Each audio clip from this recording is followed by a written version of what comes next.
मरेगा। नहीं पहला मौत घोड़ा मेंदुल का है, इसका बाद आपका मौत लिख रहा है। मैं क्यों नहीं, इसका बाद भाभी नैना वाली का मौत है, वो मौत लिख रहा है। आप न मरेंगे, मरेगा, उदल मरेगा। क्यों नहीं, लक्ष्मी भाभी नैना वाली नैना वाली का मौत लिख रहा है। मर जाएगा, आप रहेंगे, पत्ता विवाह हो जाएगा। आद्रो महाराज चलिए पहले बराती पर बात मानते हैं तो कोहबर मंगल गवाइए और जो मर्जी है कीजिए। भैया तो नहीं स्थान दीजिए बैठने के लिए। अच्छा ठीक है, खुशी होते हैं, स्वीकार कर लिया, इसे मान सम्मानी करते हैं। महाराज एकदम कुर्सी दीजिए भैया। और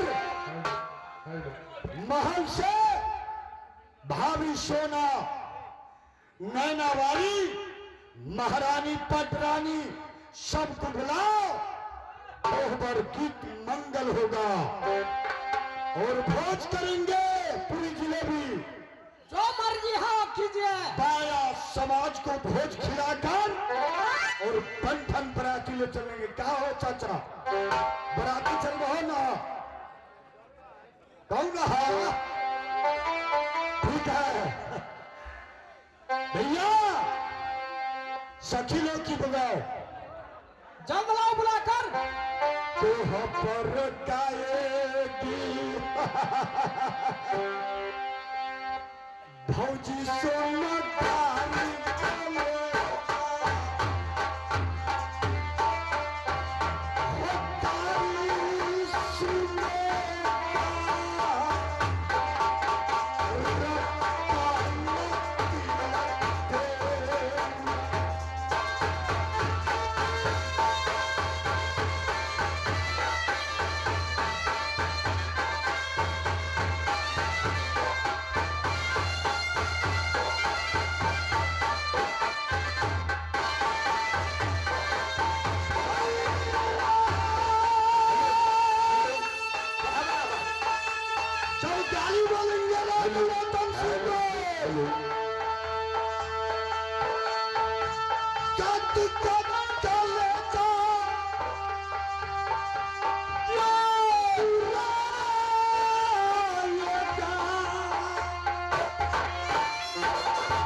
गाली और कुर्सी मंगाओ तुमको।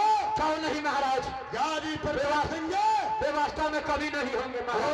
और कोहबर गीत मंगल क्यों नहीं महाराज, मंगल गाएंगे। हाँ हाँ हाँ, एक बार दीजिए भाई। माता दोस्तों, हाँ एक बार दीजिए कुर्सी, बैठिए। हेलो महाराज सोना, सखी लोग आएगी हमारा ये घर। महाराज बैठे ने, सखी लोग आ गए। हेलो महारानी सोना, महारानी फूला, बस पूरा सखी से लेही के लेकर कोहबर मंगल गाइए। आइए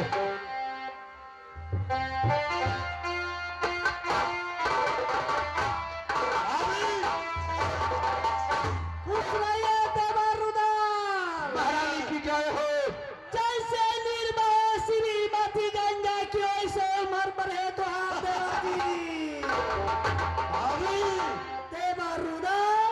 उतलाए सोना चरण से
राजा रतन गारी बोलता था जात बराबर उतरा नहीं।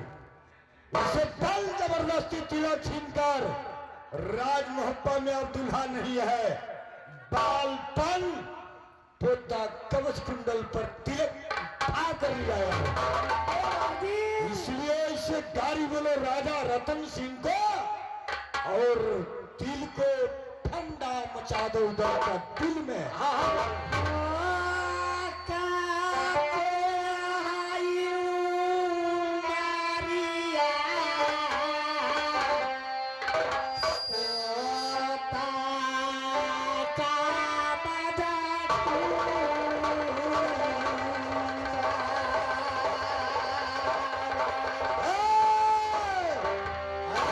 ऐसा मत कहो भाभी,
छोड़ दो, सखी लोग की बुलाओ, सोबर गीत गाओ, भाई रंडी नचा कर नहीं महाराज। इसका बाद गाजा पियेंगे,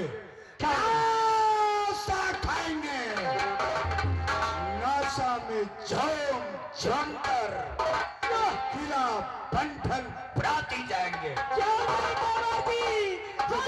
भैया रे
सखियों की। क्यों नहीं महाराज? अभी देवर जी जल्दी कोहबर गाओ।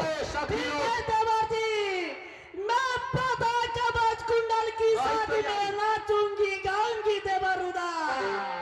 चलिए सखी लोग सब अभी महाराज आप सखी लोग सबको तो बिस्कुटो खाई छी कोहबर में। कमी क्या है? महाराज बिस्कुट, काजू, किशमिश, गरी, बादाम, नारियल। अब चाहो मंगे छी तो कोहबर चाय भी यहाँ कमी आप आया मैं आपसे टुटराम चाय पटका गया है। बस सही धर्म मंगवाइए। बाकी समाज हाँ हाँ यहाँ कोई कमी न रहेगा। तो कुछ बेसुरता भे गेलिए ओ हजूर।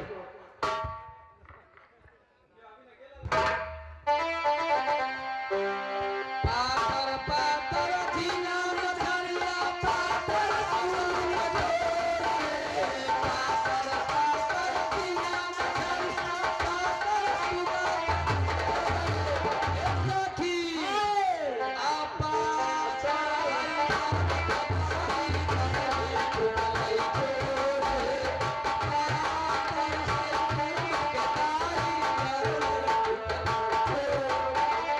पातर पातर झीना मछलिया। अनारी की धरनी सब पहले गोसाई के गीत गाइए। 7 पहली भवानी का पुजारी उदल। इसके बाद कि धरनी ना है ढंगर ओ हजूर। कोई फूल फूदा माई बारा बाबा सिरा जरा सारे जमाना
क्या हुआ?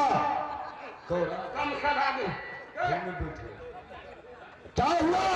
ओ रुकिए ना महाराज क्या हुआ के ये नहीं सुन केकरो मारे के रही चाहे तो जना के मारे छे। अब पीछे में तू फाद देले तोरा कहे के ना चाहिए हमरा ये ना तोरा मालूम ना ना सेंट है सेंट। सेंट हाँ ई साला कौन सेंट रहले यार? छीट दै छी साइड साइड हो इसे समझा। ना ना इधर हो, इधर आओ। कमीना हजूर उदल राज महाराज के घर में सेंट फुहारा चलता है। घर की सिहाई बस कर महाराज बस करो। बुरी शब्द नहीं लगाना जबान पर। शाम खा लेंगे।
अरे रुको दोस्तवा,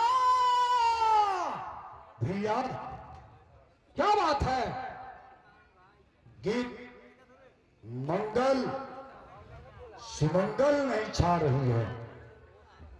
गीत मंगल में सुहावन दिखाई न दे रही है। कोहबर गीत उदासी लगता है। दोस्तवा, भ्राता, एक बात जानते हैं? क्या? हुरमुर जतरा क्या करे पतरा। जहां सुमति तहां संपत्ति नाना, जहां कुमति तहां विपत्ति निधाना।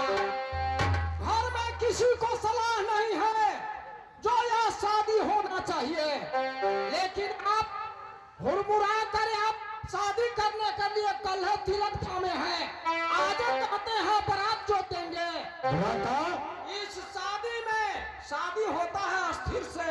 बंदूक का गोली, उतल का बोली, तीर से निकला कमान, बात से निकला जवान। वो तो जानते रुक हैं। जाइए श्रीमान जी। गांव में अगर जिस मर्द के पास जवान की वोट नहीं है, 30 रुपया में घरारी हार गए, अगला 35 रुपया दे रहा है, बोल देंगे हमारा परिवार न मानता है, भाई दवाई खा लेगा, दवाई खा लेने दो, लेकिन जवान पलटी न होना चाहिए। ये तो जानते हैं दोस्तवा, पलटी नहीं होना चाहिए, लेकिन टाइम से समझाते हैं। रघुकुल रीता सदा चली आई, अप्राण जाए परा बचरा न जाए। राजा दशरथ जी अयोध्या में राम को शपथ खा लिया। को भवन जहां के की महारानी अपने रूप बदल लिया, राम को शपथ दे दिया, मांगो महारानी। क्या नहीं? तो राम को बन जाना पड़ा, ले दशरथ जी को प्राण चला गया। तब न आज कलयुग में अयोध्या धाम दशरथ नंदन को नाम चलता है। वो सब जानते हैं दोस्तवा, वैसे नाम चलेगा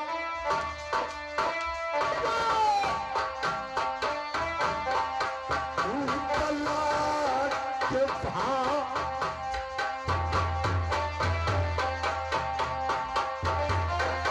और नस्ली के प्रकार चलन देवा कोख में।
कम नहीं है। राज मोहब्बा से बराती, उसके लिए चिंता मत कीजिए। 29 जादू घर घर में नारी जानती, किस्मत जादू भौजी सोना नैना वाली साबर मंत्र जानने वाला प्रधान देवनंदन, मैं शगुन कराना चाहता हूं। क्यों नहीं महाराज? ये गीत कोहबर मुझे उदासी क्यों छा गया? इसमें कारण क्या है? इतना ही कारण नहीं जानते हैं? क्या? दिमाग उड़ गया है ऊपर, बारात की तरफ सुरता है। इस शादी में सबको सब आया है, बहन गौरा आए हैं, इसीलिए मंगल उदासी लगता है। बहन गौरा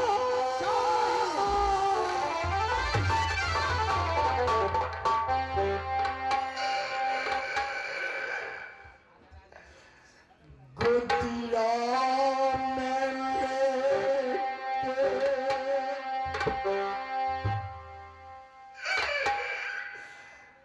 पहली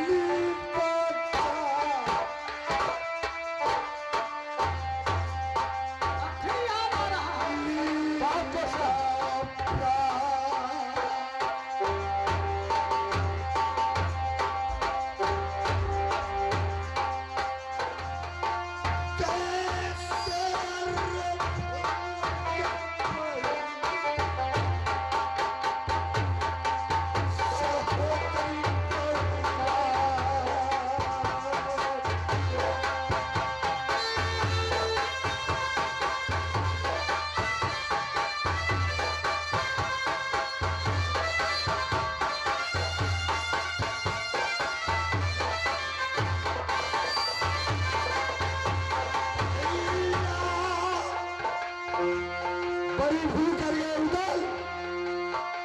बचपन में विपत्तियां, पापी झगड़ुआ पिता को लाश काट कर प्रगति में झुलाया। उस समय मुझे संदेश देने वाला शरीर में कोई नहीं था। बड़ा भारी भूल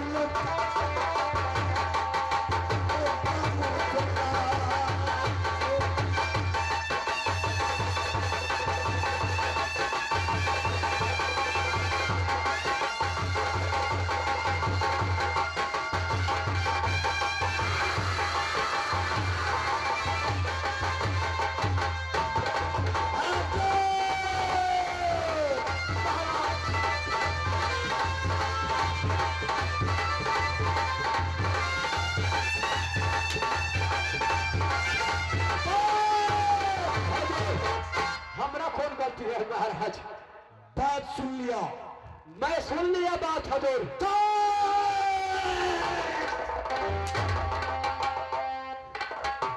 बहन की दोला के लिए जी घोड़ा पेंड ला दो। क्यों नहीं महाराज? मेरा नमस्कार बहन गौरा की चरणों में पहुंचा देना। क्यों नहीं महाराज? और भागिन श्यानंद और सेवा से नेता दे देना। अच्छा महाराज। बहिनी के डोला हीरा मसला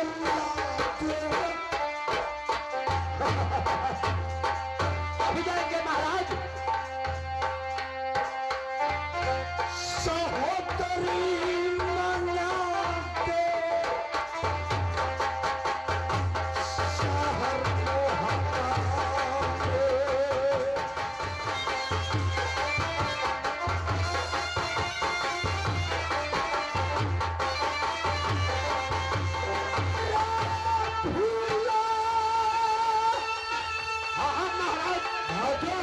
महाराज हम तैयारी है।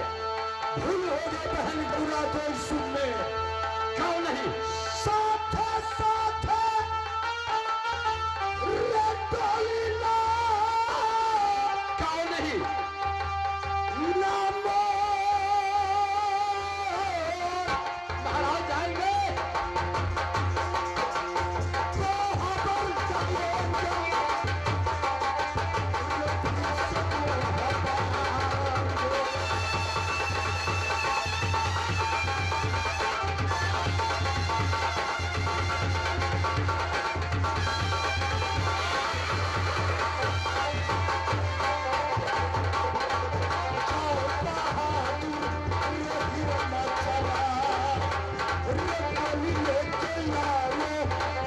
होगी पहिली के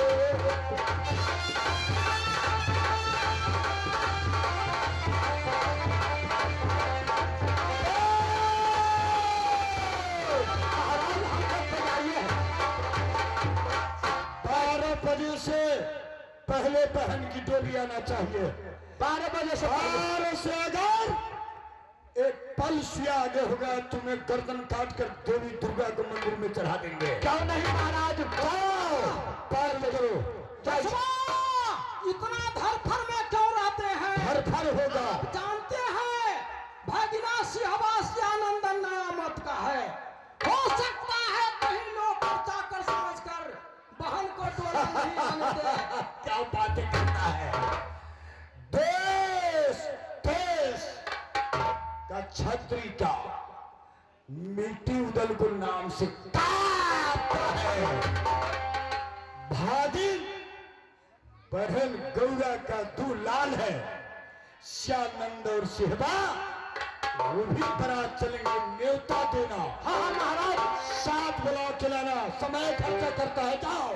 ठीक है महाराज। ठीक है। दरबार था चलो नाती के पास, चलो सहोदरा फिर से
खुशी की बात है। दिन हो अथवा रात, गर्मी हो चाहे बरसात, हम आपकी गांव में, हम आपकी नगर में, हम आपकी कमर चरण के दर्शन के लिए बहुत दूर से आए हैं भैया आपकी नगर में।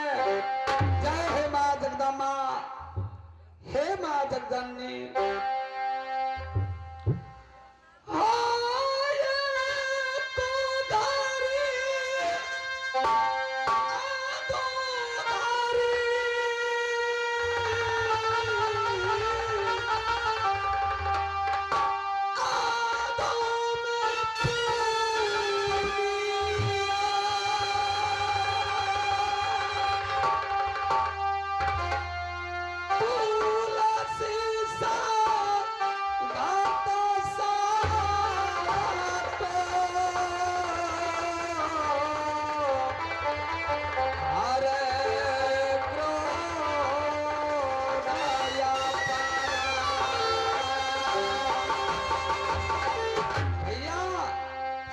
सुधरे सतसंगत पाई, पारस पत्थर कुधात सुहाई।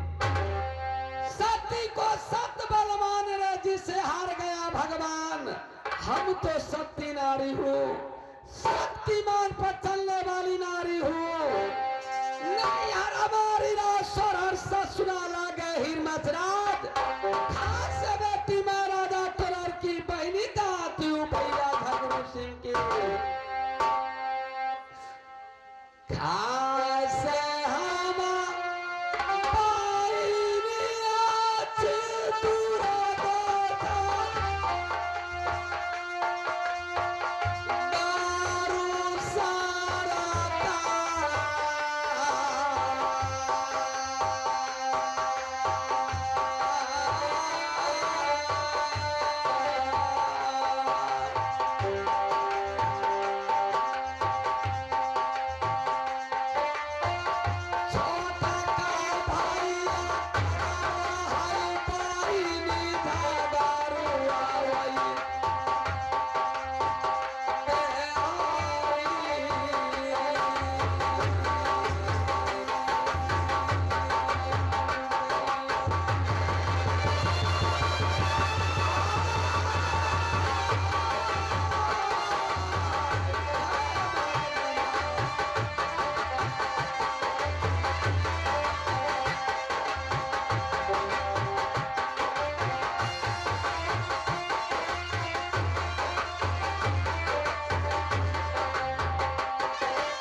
बदल जाते हैं भैया।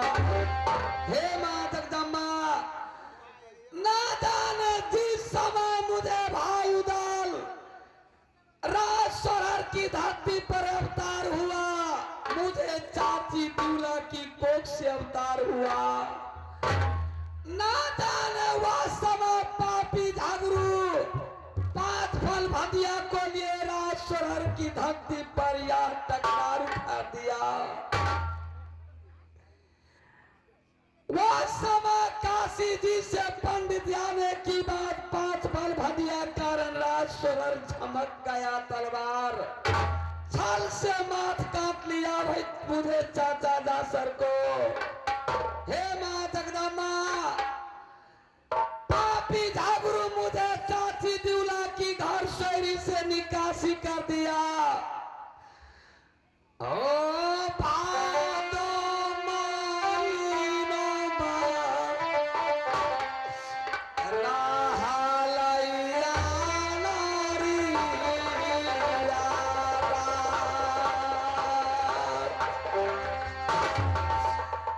भादो महीना चिकनी माटी राज सरहर की धरती पर पापी झागरू मुझे चाची दूल्हा की घर शैरी से निकासी किया।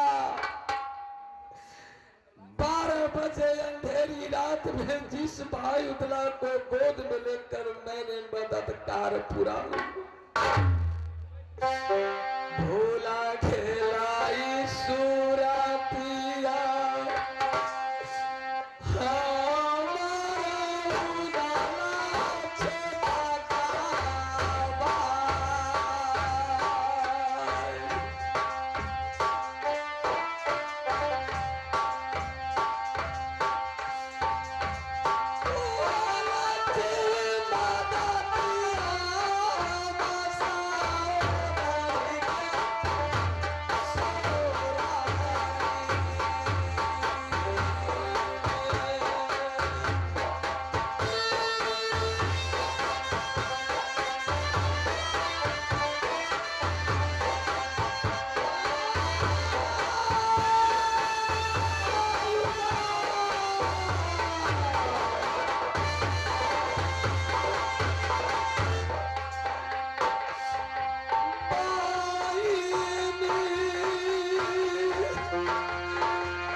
धरती पर पापी झगड़ू पाप कमाया।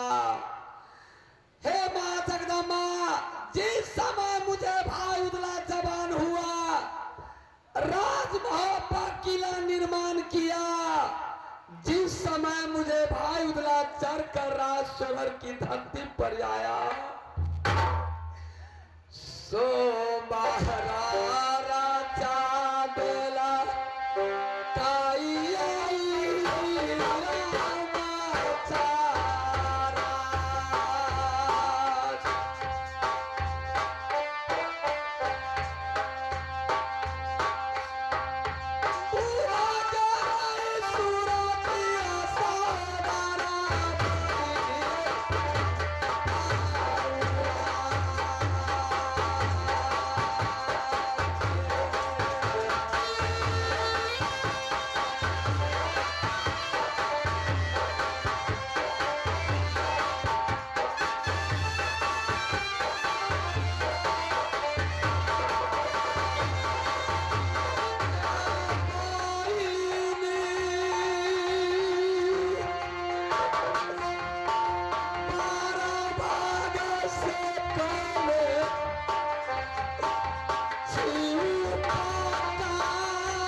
इस समय से मुझे सोमवार चाहिए राजस्वरण से राजीमात।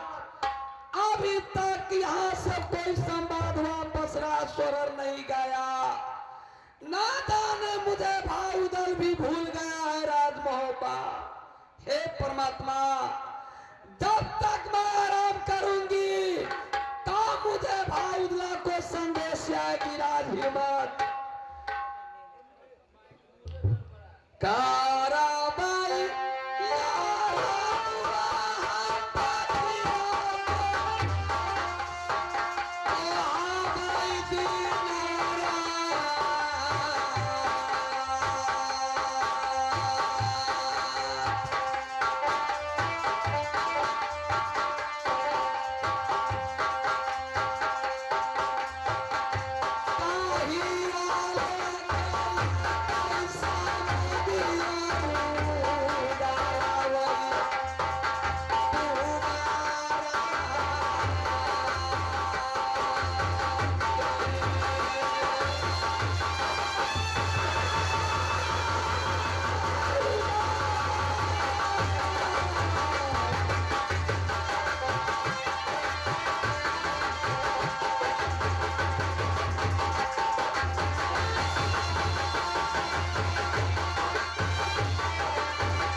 दीन बढ़े कबहू न घटे, नया लगे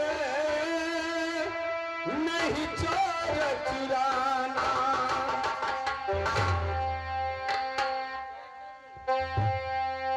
तो यजगर करे न चाकरी, यजगर करे न चाकरी, पंछी करे न काम। सात खंड ना दीपक जले तो सबको दाता राम। तो राम भरोसा भारी है, राम भरोसा भारी है। सब के नजरा ले जैसा जिनका चाकरी वैसे मोजरा दे।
नाम हमारा ये सिया नंदन है।